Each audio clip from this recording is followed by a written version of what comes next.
नमस्कार, स्वागत है आपका ईटी नाउ स्वदेश के बेहद खास शो एमएसएमई गाइड में। मैं हूं मानसी दवे। मौका भी खास है एमएसएमई डे का।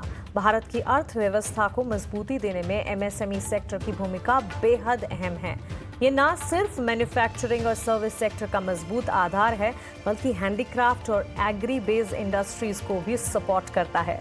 आज एमएसएमई सेक्टर में 11 करोड़ से ज्यादा लोग रोजगार पा रहे हैं, जो एग्री के बाद सबसे बड़ा सेक्टर है रोजगार देने के लिहाज से। देश के जीडीपी में इसका योगदान 30% से भी ज्यादा है और भारत के कुल एक्सपोर्ट में एमएसएमई का हिस्सा 45% है। ग्रामीण इलाकों और छोटे शहरों में इंक्लूसिव ग्रोथ को बढ़ावा देने वाला ये सेक्टर स्टार्टअप्स और इनोवेशन का भी बूस्टर है। आज के शो में हम इस सेक्टर की संभावनाओं और चुनौतियों पर फोकस करेंगे, साथ ही दिग्गज मेहमान भी हमारे साथ जुड़ेंगे। मगर सबसे पहले देखते हैं कैसी है भारत की एमएसएमई की ग्रोथ स्टोरी इस खास रिपोर्ट के जरिए। 27 जून भारत के लिए सिर्फ एक तारीख नहीं, इंटरनेशनल एमएसएमई डे के तौर पर यह तरक्की का वो ब्लूप्रिंट है जो एमएसएमई की मेहनत और लगन के साथ साथ एंटरप्रेन्योरशिप के हौसले से बुलंद है। जल्दी दुनिया की तीसरी बड़ी इकॉनमी बनने जा रहे भारत की ग्रोथ स्टोरी को एमएसएमई एक मजबूत आधार देते हैं। माइक्रो, स्मॉल और मीडियम एंटरप्राइजेस यानी एमएसएमई की मेहनत, लगन और इनोवेशन के साथ साथ एंटरप्रेन्योरशिप के हौसले इस ग्रोथ को नई रफ्तार दे रहे हैं। इकोनॉमी के कैनवस पर एमएसएमई मैन्युफैक्चरिंग, सर्विस, हैंडीक्राफ्ट और एग्री बेस्ड इंडस्ट्री अलग अलग रंग भर रहे हैं।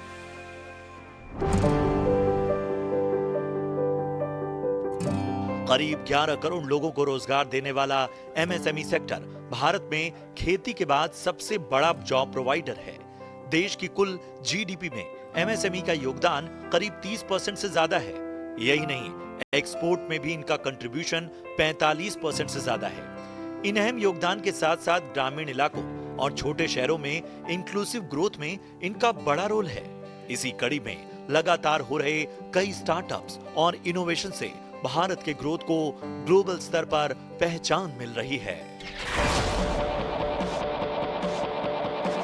आंकड़े और अहमियत एमएसएमई सेक्टर के रोल को बताने के लिए काफी है, लेकिन भारत की इकोनॉमी, रोजगार और एक्सपोर्ट में बड़ा योगदान देने वाले इस सेक्टर की कई चुनौतियां भी हैं। लंबी सरकारी कागजी प्रक्रिया, देरी को बढ़ावा देने और उलझाने वाले कायदा कानून एमएसएमई की राह में बड़ा स्पीड ब्रेकर हैं।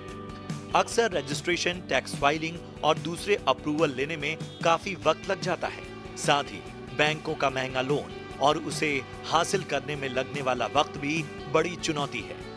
जीएसटी, लाइसेंसिंग, कंप्लायंस, इसके साथ साथ ऑटोमेशन और आधुनिक तकनीक की कमी भी मुश्किल इम्तिहान लेती है। साथ ही चीन और दूसरे ग्लोबल मार्केट से आने वाला सस्ता सामान राह को और मुश्किल बना देता है। इन्हें दूर करने के लिए सरकार को सस्ते लोन और तकनीक की मदद के साथ साथ बाजार तक पहुंच और ट्रेनिंग जैसी सुविधाएं देनी होंगी।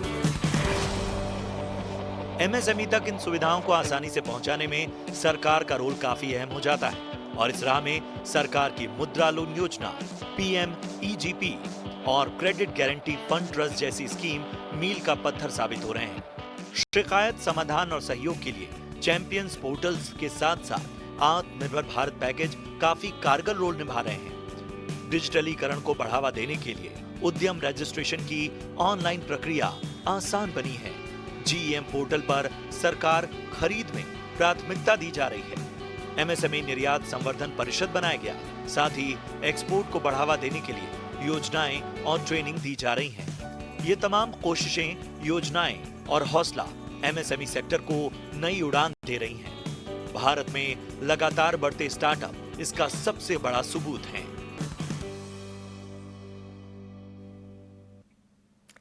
ये है ईटी नाउ स्वदेश की खास मुहिम एमएसएमई गाइड। एमएसएमई यानी कि micro, small and medium enterprises, ये एक ऐसा सेगमेंट है जो कि भारत की ग्रोथ स्टोरी को एक नई तस्वीर दे रहा है और इसी ग्रोथ स्टोरी को तस्वीर देने की कोशिश और इस कोशिश में लगातार कामयाबी हासिल कर रही है सरकार।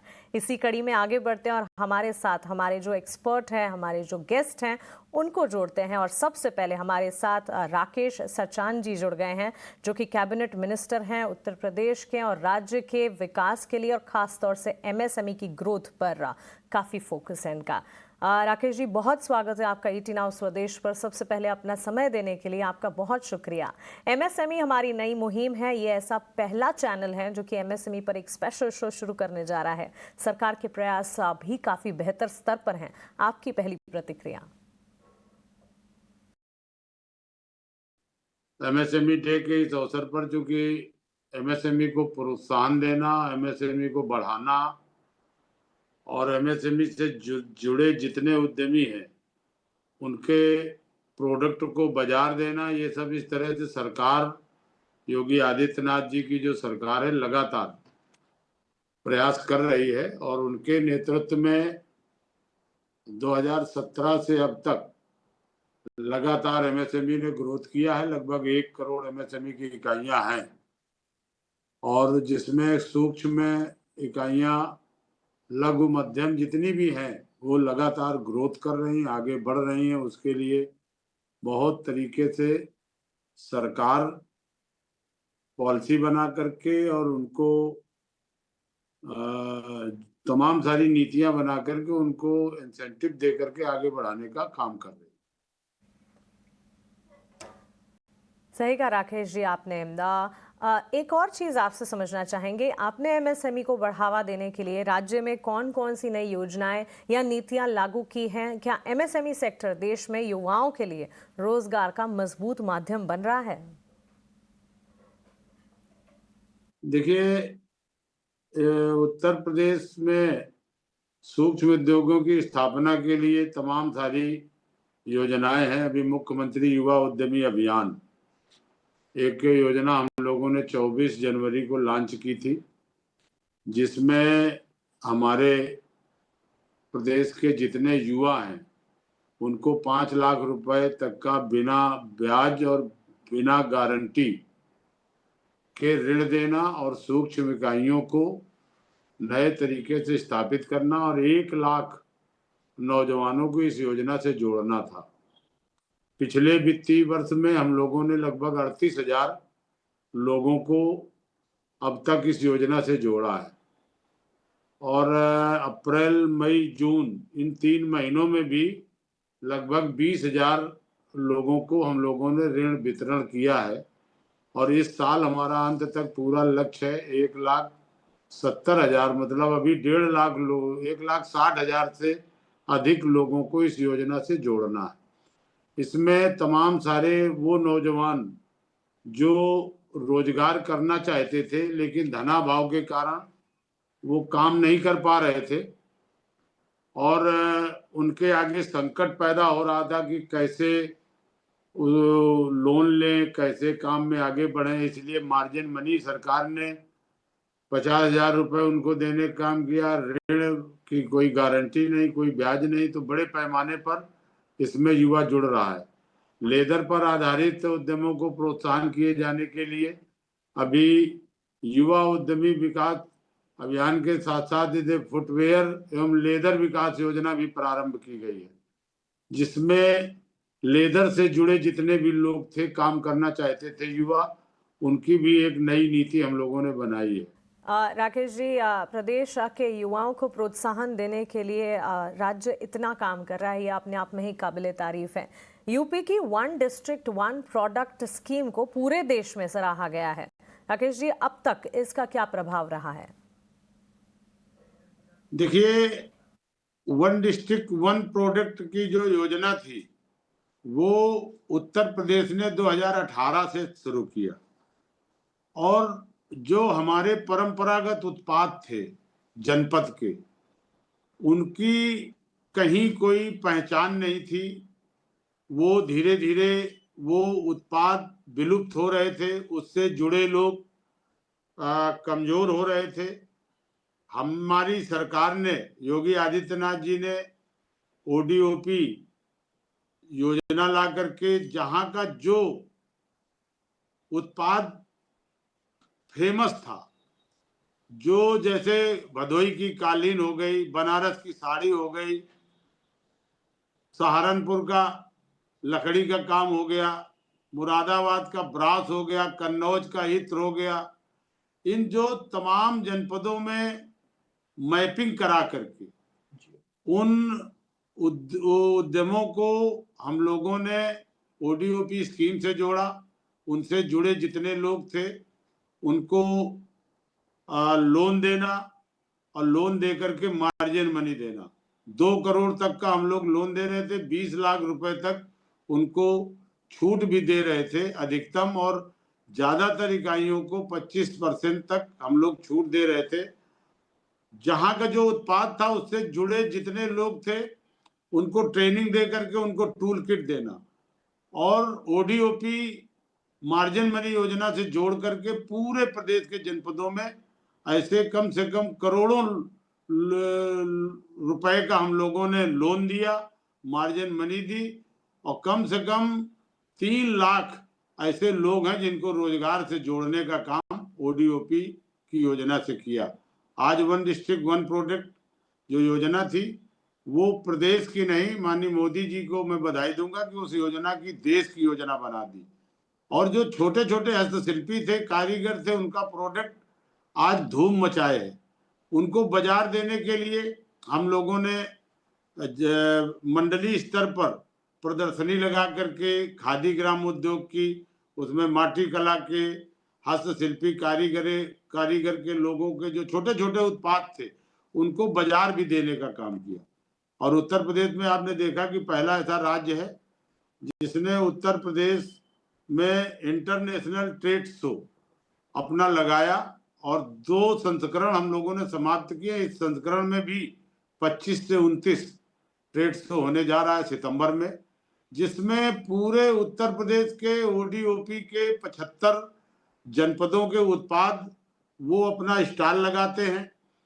पूरे उत्तर प्रदेश की जितनी एमएसएमई है वो भी अपने उत्पाद वहां पर लगाते हैं। 5 से लाख से कम फुटफॉल नहीं होता।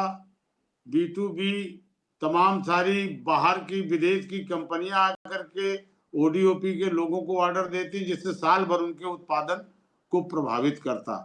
तो ओडीओपी स्कीम ने लगातार उत्तर प्रदेश में जो हमारे हस्तशिल्पी थे, कारीगर थे, जो हमारे जनपद के उत्पाद थे, उनको प्रमोट भी किया।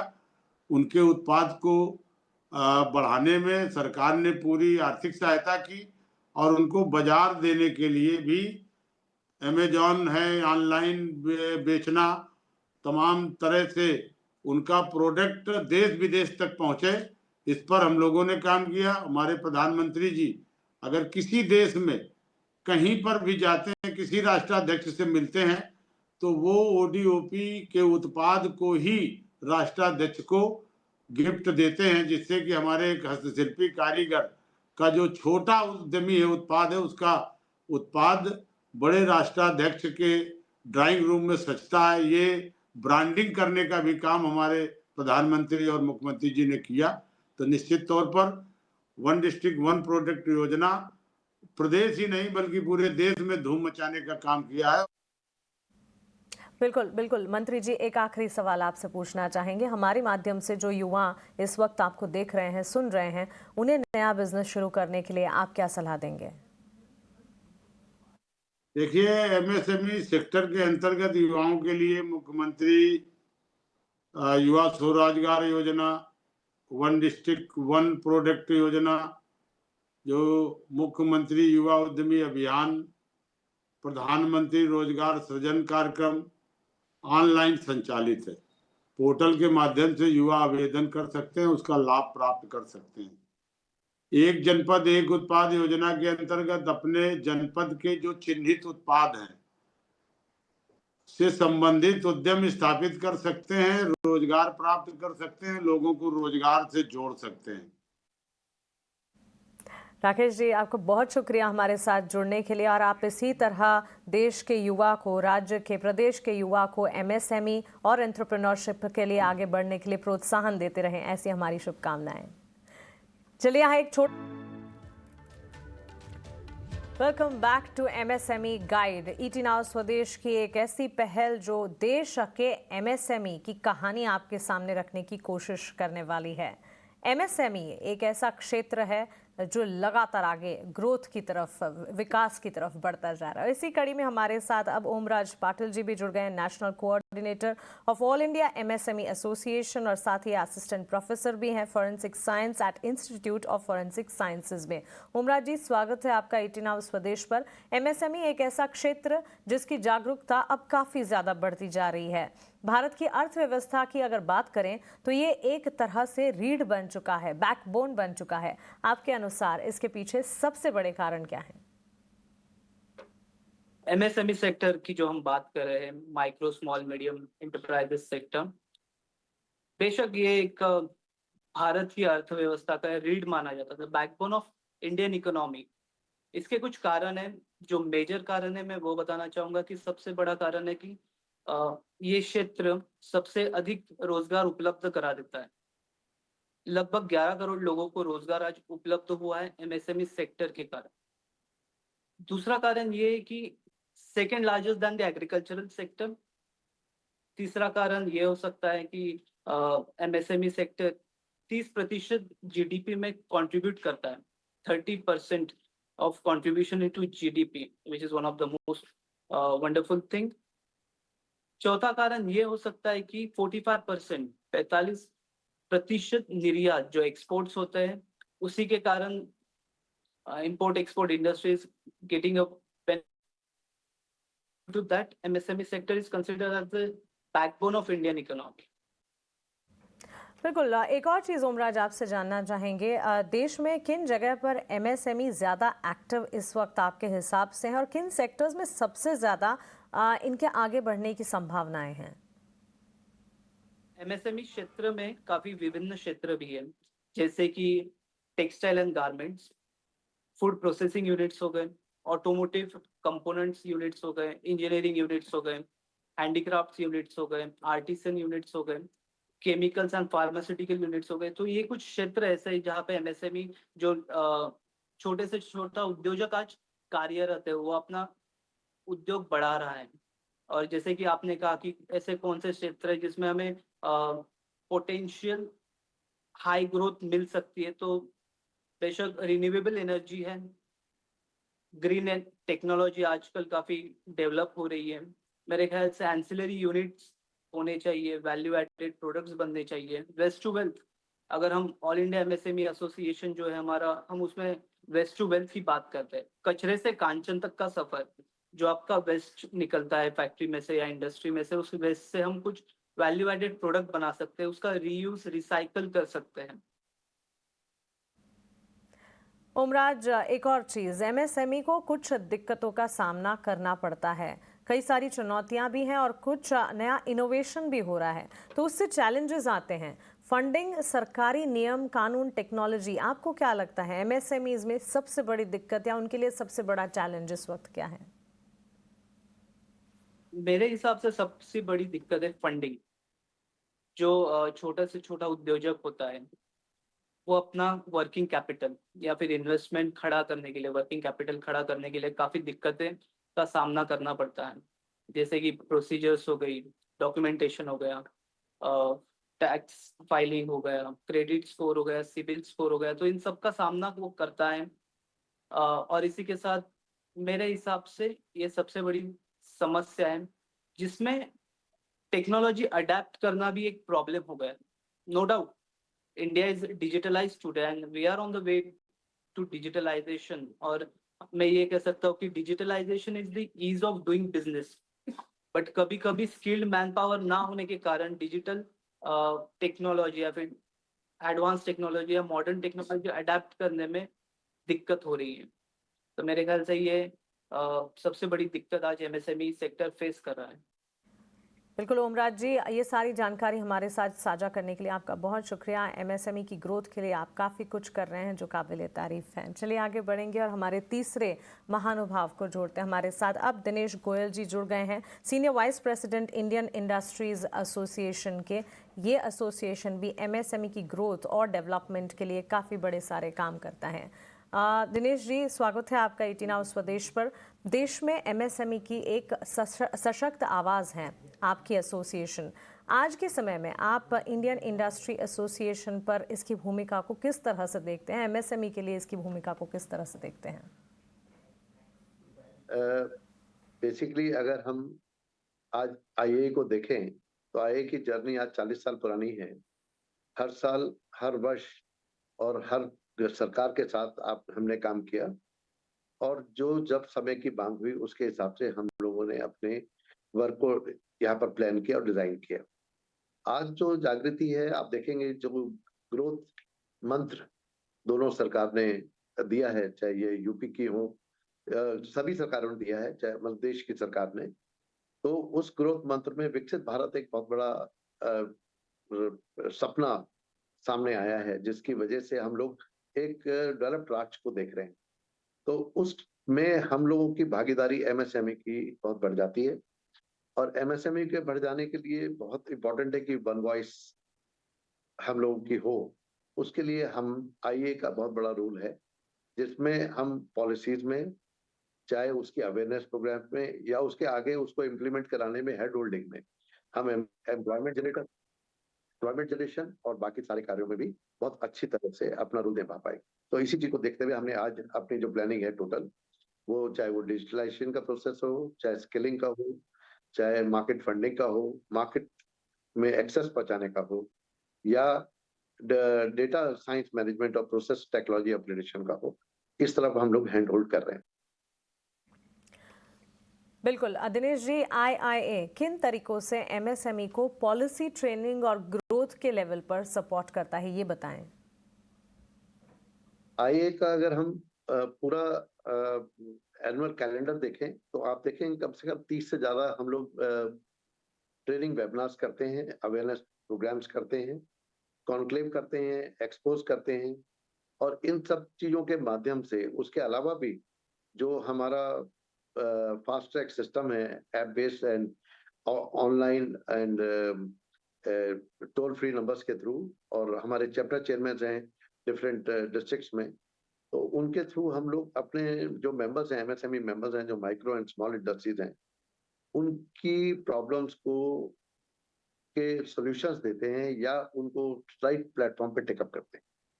तो इन सब चीजों को रीतिगत देखते हुए, चाहे वो पॉलिसी मैटर है, जैसे हमने बताया कि डिफरेंट कमिटीज में, हम नेशनल कमिटीज में और स्टेट कमिटीज में हम लोग मेंबर हैं, वहां पर सबसे पहले अगर हम लोग कनेक्ट कर पाए what the industry wants and what the government is thinking, तो उन दोनों के बीच में अगर हम ब्रिज का रूप में काम कर पाए तो ये हम लोगों के लिए बहुत बड़ी बात होती है।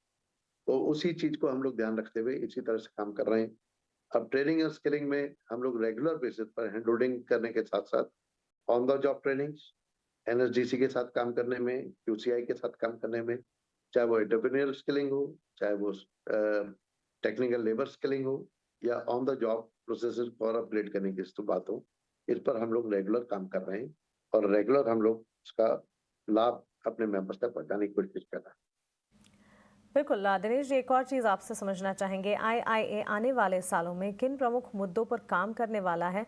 जो लोग एंटरप्रेन्योर बनना चाहते हैं उन्हें क्या मैसेज आप देंगे हमारे माध्यम से? देखिए, आज हमारी कंट्री युवा कंट्री है। हम उस युवा कंट्री को माइंड में रखते हुए यूथ के लिए, अगर हम, और फीमेल एंटरप्रेन्योर्स के लिए, बिकॉज फीमेल पार्टिसिपेशन भी आगे बढ़ता जा रहा है और बढ़ना चाहिए। घर सशक्त है तो सब कुछ सशक्त है। तो इस चीज को ध्यान में रखते हुए हमारा सबसे पहले हमारा आईए का यूथ एंटरप्रेन्योर सेल है, उसको सशक्त करना बहुत इंपॉर्टेंट है। और उसके साथ, क्योंकि उसी से जो अभी जैसे मैंने कहा डिजिटल टेक्नोलॉजी फिल्टर इन करेगी in the right processes, people of my age and above still they are entrepreneur and they working very मतलब on day to day basis. क्योंकि हम लोग एमएसएमई हैं तो हमारा कल्चर लास्ट तक भी नहीं छूटेगा, बट हम लोग वो प्रोसेसेस को अडॉप्ट करने में शायद हेजिटेट करें हमारी एज के। तो इसलिए यंगर एंटरप्रेन्योर्स को हमें एक नारा देना है, उन्हें आगे आना है। उनको बढ़ावा देने के लिए हमें जो करना है वो हैंड होल्डिंग हम इंक्यूबेशन सेंटर से स्टार्ट करेंगे और इंडस्ट्री और एजुकेशन का एक कनेक्ट बनाने की बात रखेंगे। और इन चीजों से हम लोग, मुझे लगता है, बाकी पॉलिसी इंटरवेंशंस और जो हमारे बेसिक काम है, जैसे मैंने आपको पहले बताया, हैंड होल्डिंग का अवेयरनेस प्रोग्राम, पॉलिसीज में इंटरवीन करने, वो तो हमेशा बने रहेंगे। बिल्कुल दिनेश जी, आपका बहुत शुक्रिया हमारे साथ जुड़ने के लिए और ये सारे सवालों के जवाब देने के लिए। आपका एसोसिएशन जो है एमएसएमई की ग्रोथ के लिए काफ़ी उम्दा काम कर रहा है। Thank you so much. और चलिए इसी के साथ एमएसएमई गाइड, हमारा एमएसएमई डे स्पेशल समेटने का समय है, लेकिन हमारी ये खास पहल, हमारी ये खास मुहिम आपको कैसी लगी, कमेंट के ज़रिए हमें ज़रूर बताएं। इस तरह के और कंटेंट अगर आप चाहते हैं तो वो भी हमें बताएं। कोई भी सुझाव आपकी तरफ से हैं हम तक कमेंट के ज़रिए ज़रूर पहुंचाएं। फिलहाल मुझे दीजिए इजाज़त, लेकिन